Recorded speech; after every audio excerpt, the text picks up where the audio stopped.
नमस्कार, मैं हूं गौरव अग्रवाल। बेंगलुरु में एमनेस्टी इंटरनेशनल के सेमिनार के दौरान देश विरोधी नारे लगाए गए। ये नारे कश्मीर की आजादी के समर्थन में थे, जहां आतंकी बुरहान वानी को हीरो करार दिया गया। पुलिस ने एमनेस्टी इंटरनेशनल के खिलाफ मामला दर्ज कर जांच शुरू कर दी है, लेकिन सवाल है कि ये नारे लगाने वाले कौन हैं? एमनेस्टी की दलील है कि वो किसी की पक्षधर नहीं, लेकिन क्या इतने भर से ये मामला शांत हो जाना चाहिए?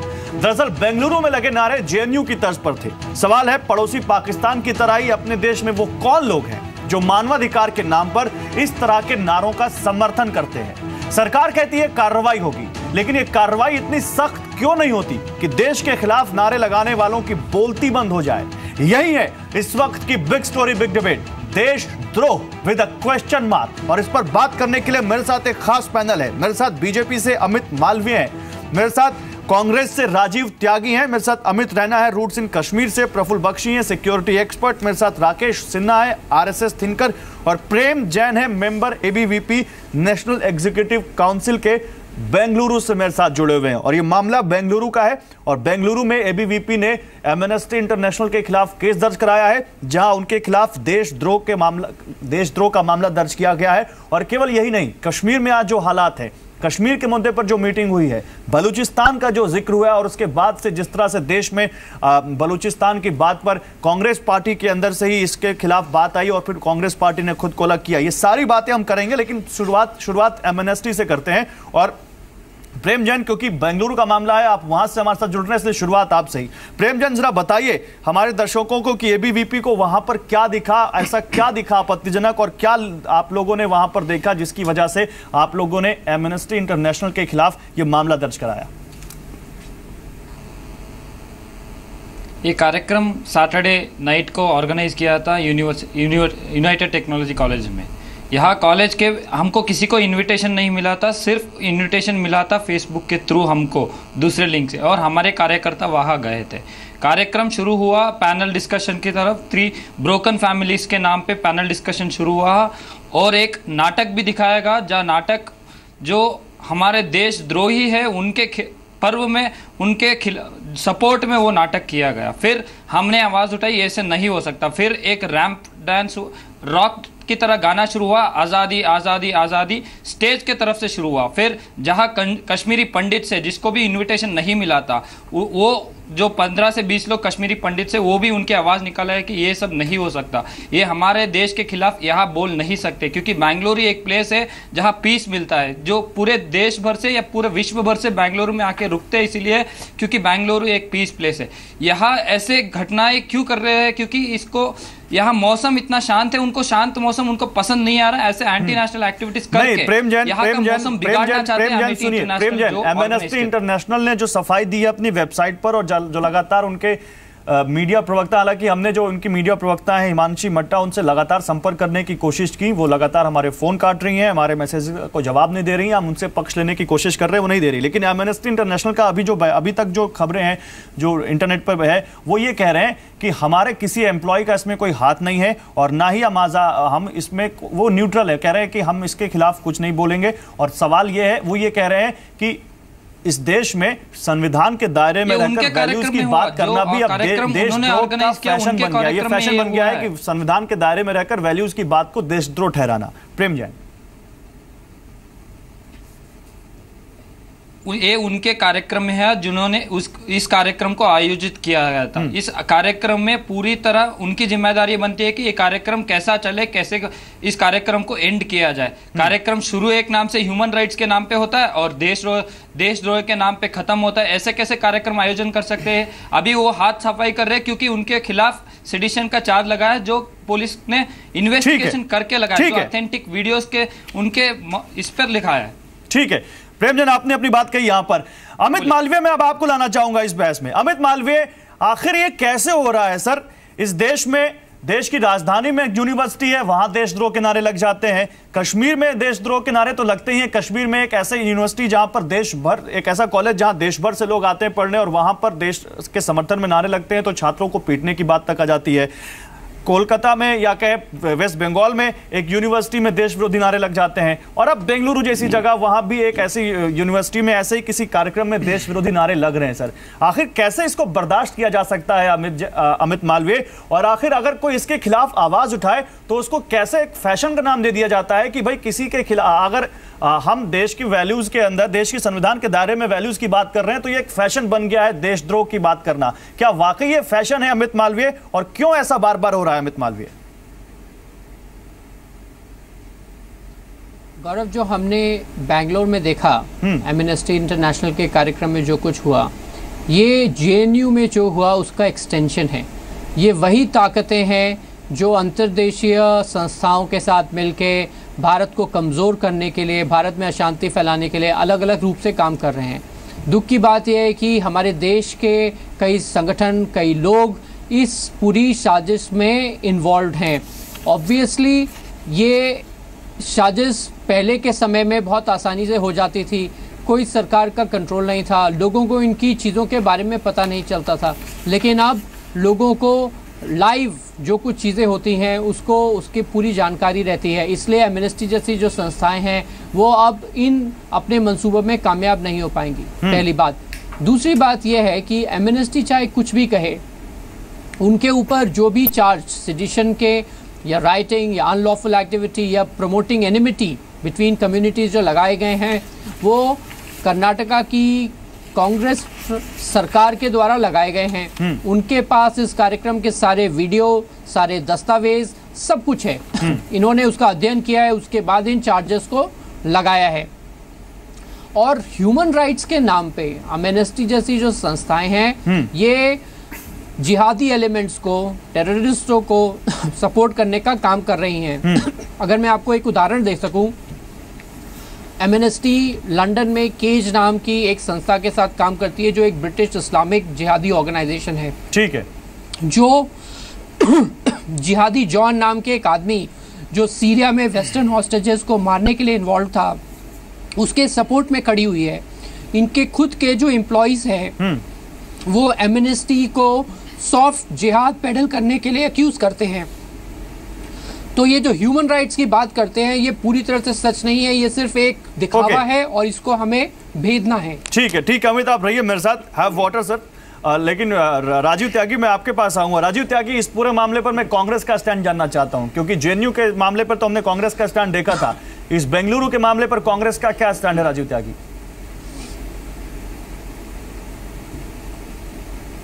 देखिए, चाहे वो जेएनयू हो चाहे बेंगलुरु हो, देश विरुद्ध जितने भी नारे लगे हैं उन लोगों पे, उन छात्रों पे कार्रवाई होनी चाहिए। जेएनयू में भी यही कहा था मैंने और कांग्रेस पार्टी ने, और यहां भी मैं यही कह रहा हूं।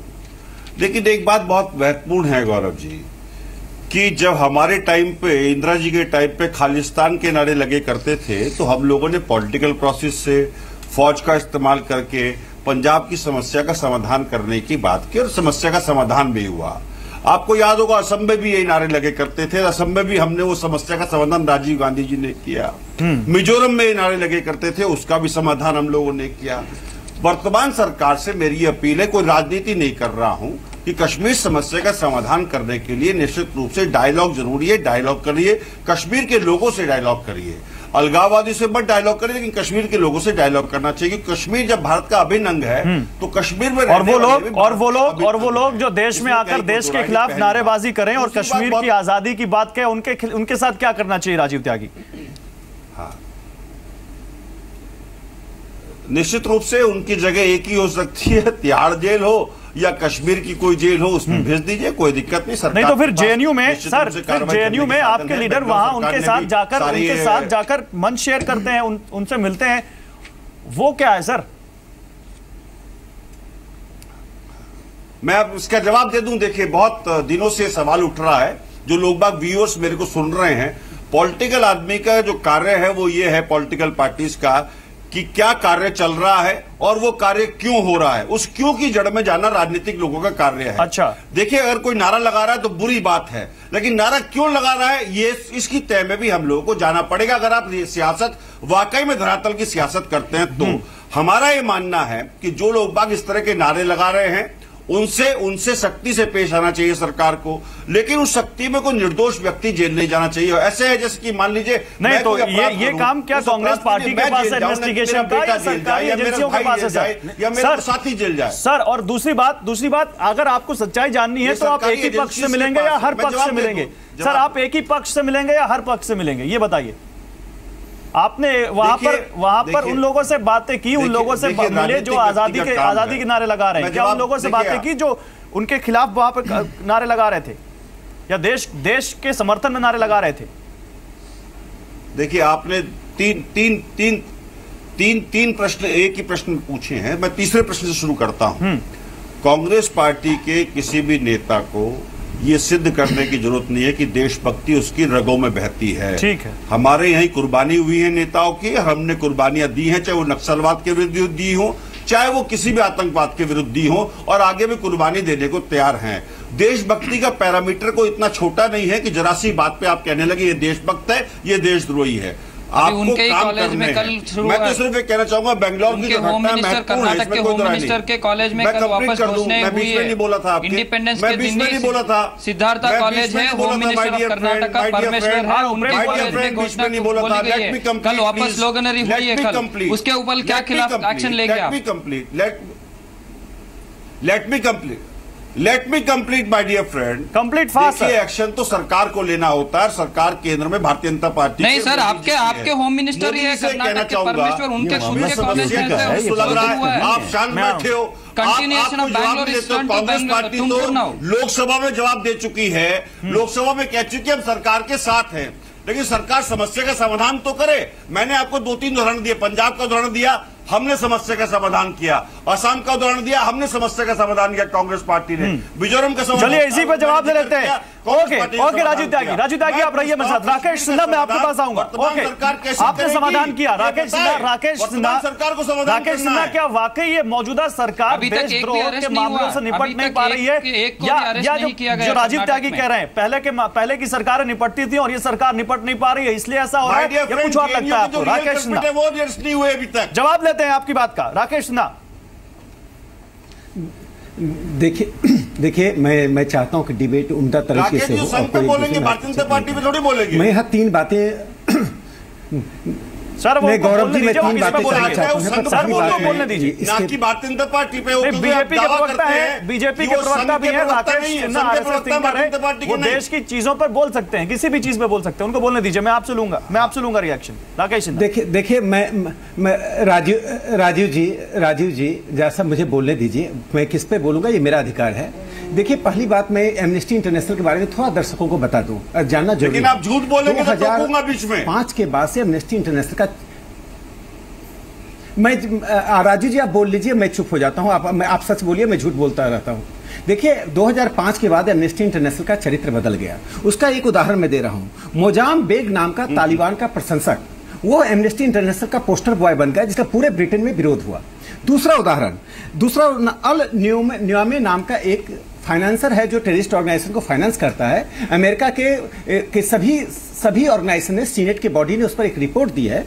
उससे एमनेस्टी इंटरनेशनल का संबंध है। ये 2013 में सभी अमेरिका और ब्रिटेन के अखबारों में आया, और एमनेस्टी इंटरनेशनल की विश्वसनीयता पश्चिम के देशों में कुछ भी नहीं है। भारत में लोग इसको बड़े हाई लेवल पर देखते हैं, क्योंकि जानकारी का अभाव है। तो इसमें एक बात और जोड़ना चाहता हूं, गौरव जी, बहुत इंपॉर्टेंट है। गीता सहगल जो नेहरू जी के परिवार से जुड़ी हुई हैं, गीता सहगल ने 2010 में एमनेस्टी इंटरनेशनल से उनको निकाल दिया गया। 2003 से 10 तक एमनेस्टी इंटरनेशनल में थी। उन्होंने इसी प्रकार के आतंकवादी संगठनों के प्रति संबंधों को लेकर सवाल खड़ा किया, तो गीता सहगल को निकाल दिया गया। एक बांग्लादेश की आयरने खान है, उनको 2009 में निकाला गया। उनका मुंह बंद रखने के लिए 5 लाख पाउंड पे किया गया। यह है एमनेस्टी इंटरनेशनल। इसके पास कोई नैतिक चरित्र नहीं है। हर गंगा में नहाने वाला आदमी साधु नहीं होता है। मानवाधिकार का नाम और साइन बोर्ड रख देने से कोई यह नहीं कहता। लेकिन राकेश जी, फिर आपके मन में भी, आपके जहन में भी ये सवाल आता होगा, फिर ऐसी संस्थाएं देश में काम कैसे करती हैं सर? इसका जवाब हम लोग देंगे। मैं उस पर आता हूं। इसका IFCRA कैंसिल कर दिया जाना चाहिए। इसको अनुमति दी गई भारत में काम करने के लिए, लेकिन इसका चरित्र क्या है इस चीज से पता चलता है। इसी संस्था का अध्यक्ष कौन है भारत का, कौन लीड करा? आकार पटेल। आकार पटेल कौन है? उनके मानवाधिकार पर क्या कंट्रीब्यूशन है? नरेंद्र मोदी के खिलाफ, आरएसएस के खिलाफ गुजरात में रहकर एक छोटे अखबार में लिखने के अलावा आकार पटेल का क्या क्रेडेंशियल है? एक। दूसरी बात कि बेंगलोर में सीधे सीधे भारत के खिलाफ नारे लगे। राहुल गांधी जेएनयू में क्या चरणामृत लेने गए थे? राहुल गांधी क्या श्रीमन भगवान का प्रसाद लेने के लिए गए थे? जेएनयू में राहुल गांधी खड़े थे। आज बेंगलुरु में वहां के पुलिस की लाचारी है, चूंकि पुलिस के जवान वहां खड़े थे, उन्होंने नारे को देखा, नारे रिकॉर्ड हुए हैं, वीडियो बाजार में आ गया है। कांग्रेस की सरकार पीछे नहीं मुकर सकती है। ये एंटी नेशनल स्लोगन है। एमनेस्टी इंटरनेशनल को बाहर का रास्ता दिखा देना जवाब लेते राकेश जी, जवाब लेते में अपना हेडक्वार्टर चलाने का उसे अधिकार नहीं है। जवाब लेते। और एक बार राजीव त्यागी जी को बोल दूं, अरे पंजाब समस्या तो आपने क्रिएट किया था, भिंडरे वाले तो आपके संतान हैं। भिंडरे वाले को किसने पैदा किया? इसका जवाब दीजिए। पहले समस्या पैदा करो, फिर कहो हम उसका समाधान। जवाब लेते हैं। पंजाब राजीव त्यागी जवाब दीजिए। 1984 के दंगों के पीछे जवाब लेते राकेश जी जवाब लेते हैं। मेरे साथ और भी पैनलिस्ट हैं, उनसे ही बात करनी। राकेश जी जवाब लेते हैं। राजीव त्यागी जल्दी से जवाब दीजिए। देखिए, यही संघ की थोती, ओछी मैं आ रहा हूं और नीची राजनीति है जो संघ के लोग बात करते हैं कांग्रेस के प्रति। अगर हमने समस्या क्रिएट की है तो प्रॉब्लम भी सॉल्व की है और देश बनाया भी हमने। उसको भी कह दीजिए ना, देश बनाया। सन 47 में 200 करोड़ का बजट था देश का, आज विश्व में चौथे नंबर की इकोनॉमी है, तो उसको भी जरा बोल दीजिए कि कांग्रेस ने एक काम किया है। अब आ जाते हैं हम देश से जो मुद्दा उस पर आते हैं। राकेश जी ने एमनेस्टी इंटरनेशनल के बारे में जो बात कही, सर आपने देश के लिए काम किया, लेकिन देश हित के मुद्दों पर राजनीति तो मत कीजिए सर। आपने किया, इसको कोई क्रेडिट से इनकार नहीं कर सकता। तमाम सरकारें जो रही हैं उन्होंने कुछ किया हुआ, तभी आज हम यहाँ बैठे हैं। लेकिन आप देश हित के मुद्दों पर राजनीति मत करिए ना सर। आप मेरे एक भी वक्तव्य में बता दीजिए राजनीति है तो। माय डियर फ्रेंड, मेरे एक भी वक्तव्य में राजनीति बता दीजिए कहाँ है। आप सवाल पूछ रहे हैं, मैं जवाब दे रहा हूँ। राकेश जी ने कहा कि हम ग्राउंड लेवल पे काम करते हैं। राकेश जी की जो एमनेस्टी इंटरनेशनल की जो बात है, सुनिए जल्दी कंप्लीट कीजिए। मेरे साथ अमित रैना है, कुछ आपको आपकी बात पर रिस्पॉन्ड करना चाहते हैं, जल्दी कंप्लीट कीजिए। अब आती है बात बेंगलोर की। बेंगलोर में जो भारतीय जनता पार्टी के मेरे मित्र बैठे हैं, उन्होंने जो एफआईआर कराई है, उस एफआईआर के आधार पे सारे मुकदमों की धाराएं लगाई गई हैं। सरकार ने सारी चीजें अपने कब्जे में ले ली हैं। सीडी की फॉरेंसिक जांच हो रही है। जांच होने के बाद दूध का दूध पानी के पानी होकर के कार्रवाई होगी, और कार्रवाई करने में ऐसे देरी नहीं की जाएगी जैसे दिल्ली में जेएनयू में कार्रवाई करने में देरी की गई। मैं यही सोच रहा था, आप भी मुद्दा छेड़ेंगे वाले लोग बात नहीं सर, मैं यही सोच रहा था आप भी मुद्दा छेड़ेंगे, मुझे लग रहा था आप ही बात कहेंगे।